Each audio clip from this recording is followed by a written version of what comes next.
Halo sahabat Fanatik, ketemu lagi dengan gue Alvin, seseorang yang punya komitmen untuk sepak bola Indonesia. Jadi gue baru aja nonton pertandingan antara Barito Putra melawan Persita Tangerang. Dan kemarin gue juga nonton pertandingan antara Persis Solo dengan Persebaya Surabaya.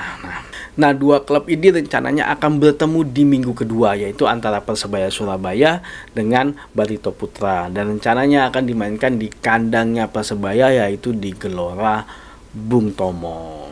Nah, di pertandingan sebelumnya Persebaya Surabaya memang berhasil menang melawan Persis Solo ya dengan skor 3-2. Di pertandingan itu memang gua ngelihatnya sangat terbuka, walaupun Persebaya sebagai tuan tamu mereka juga keluar menyerang. Jadi jual beli serangan di antara dua klub ini itu kemarin sangat banyak sekali dan sangat menarik sekali untuk ditonton, dan gua sampai sekarang suka banget dengan pertandingan ini. Jadi sepanjang pertandingan Liga 1 dari awal, menurut gua pertandingan yang paling menarik adalah ya pertandingan ini, yaitu antara Persis Solo melawan Persebaya Surabaya. Kalau secara statistik memang Persebaya Surabaya kalah dalam hal penguasaan bola, hanya di angka 43%. Kesempatan juga mereka hanya mendapat 5 kali kesempatan dan 5 kali juga yang mengarah ke arah gawang. Total operan mereka juga sedikit, yaitu cuma hanya di angka 267, dan serangan mereka juga hanya sedikit, yaitu di angka 83, dan serangan berbahayanya sebanyak 40. Jadi sebenarnya gue ngelihat permainan ini kemarin mereka sangat imbang sih kalau menurut gue. Cuma memang sangat disayangkan, sepertinya konsentrasi dari para pemain Persis Solo, bertanya Persis Solo, agak kurang. Jadi mereka di gol ketiga mereka melakukan gol bunuh diri, yaitu Persis Solo. Ya, memang yang perlu gue highlight di sini memang Persebaya Surabaya luar biasa stok pemain mudanya. Kalau menurut gua lagi-lagi Coach Aji Santoso berhasil membuat pemain muda bermain dengan sangat apik kalau menurut gua, yaitu si Tony, kalau nggak salah gua lupa namanya, Tony. Dia bermain sangat bagus kalau menurut gua. Tusukan-tusukan dia mampu membuat lini pertahanan dari Persis Solo cukup panik sih kalau menurut gue, dan akhirnya melakukan gol bunuh diri. Nah, memang Persebaya Surabaya selalu mencoba untuk mengandalkan umpan kaki ke kaki, tapi memang dari lini pertahanan kemarin mereka masih belum cukup solid sih kalau menurut gua, karena mereka sempat kecolongan 2 gol dalam waktu yang sangat singkat pula dari Persis Solo, dan itu memang salah satunya sih faktor karena Ramadan Sananta mungkin ya, karena dia berhasil menempatkan posisi yang baik, dan sepertinya memang lini pertahanan dari Persebaya belum siap akan hal itu, dan akhirnya dia berhasil mencetak gol. Luar biasa pertandingannya kemarin, dan gue berharap sih ketika dia bermain nanti di kandang, Persebaya akan lebih keluar lagi permainannya, karena mereka akan lebih enjoy, mereka akan lebih nyaman didukung dengan para supporternya mereka. Harusnya permainan Persebaya Surabaya yang musim lalu yang memang belum terlalu keluar kalau menurut gue, tapi ya harusnya mereka bisa keluarkan ini di pertandingan kali ini ya menurut gue. Tapi nanti kita lihat seperti apa.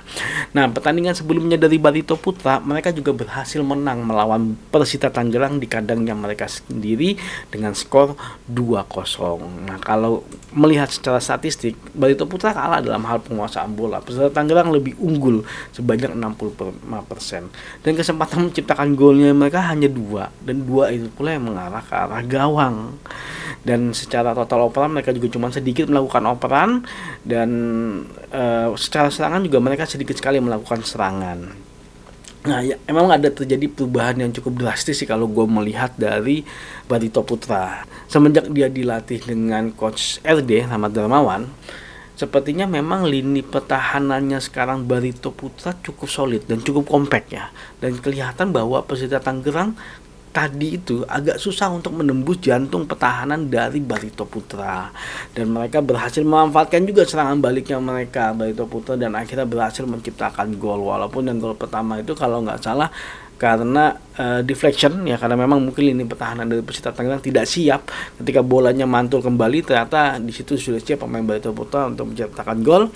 Dan gol yang kedua itu adalah lebih karena faktor dari Rizky Pora ya, karena dia melakukan long shoot, dia melakukan tusukan dari sisi kanan masuk ke tengah, dan akhirnya melakukan long shoot, dan nggak siap sepertinya pemain dari Persita Tangerang untuk menutup celah yang terbuka yang akhirnya berhasil dimanfaatkan oleh Rizky Pora.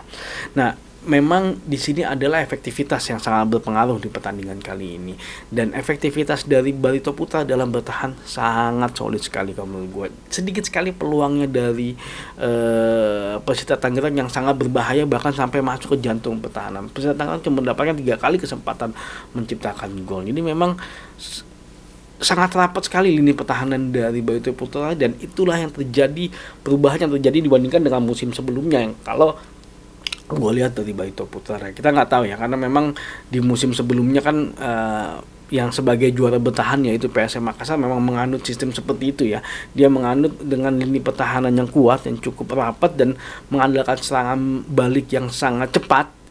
Mereka berhasil memenangkan Liga 1 di musim kemarin. Ya nggak tahu apakah mungkin akhirnya banyak klub Liga 1 yang mengadopsi akan hal ini, dan nanti kita lihat seperti apa ya selanjutnya, karena memang liga ini adalah pertandingan yang sangat panjang dan itu masih bisa berubah sebenarnya. Permainan pun bahkan bisa berubah, bahkan pelatih pun masih ada yang bisa diganti kalau nggak sesuai pemain pun masih akan ada perubahan. Kita lihat seperti apa. Nah, balik lagi ke pertandingan antara Persebaya melawan Barito Putra. Ini adalah pertandingan dengan serangan yang cukup bagus melawan pertahanan yang cukup bagus kalau menurut gua. Nah, gua nggak tahu nih apakah Persebaya mampu mendobrak ataupun mampu bisa membuka lini pertahanannya Barito Putra yang cukup solid, yang dilatih oleh Rahmat Darmawan. Ya nanti kita lihat seperti apa, karena memang secara serangan Persebaya masih agak kurang sih kalau menurut gue. Tapi ya nggak tahu kalau nanti ternyata tusukan-tusukan ataupun kemampuan individu dari pemain Persebaya lebih dimanfaatkan, dan juga permainan kaki ke kaki juga lebih dimanfaatkan. Nanti kita lihat seperti apa hasilnya, karena memang Persebaya Surabaya tentunya sebagai tuan rumah pasti diunggulkan ya, karena mereka juga kemarin berhasil menang walaupun di kandang lawan. Nanti kita lihat seperti apa permainannya, dan mudah-mudahan itu memberikan tontonan yang menarik lagi kalau menurut gue, supaya nggak terlalu bosan nonton Liga 1 BR ini. Oke, terima kasih udah nonton video ini. Jangan lupa saksikan terus berita mengenai sepak bola Indonesia di channel ini. Maju sepak bola Indonesia, Indonesia juara.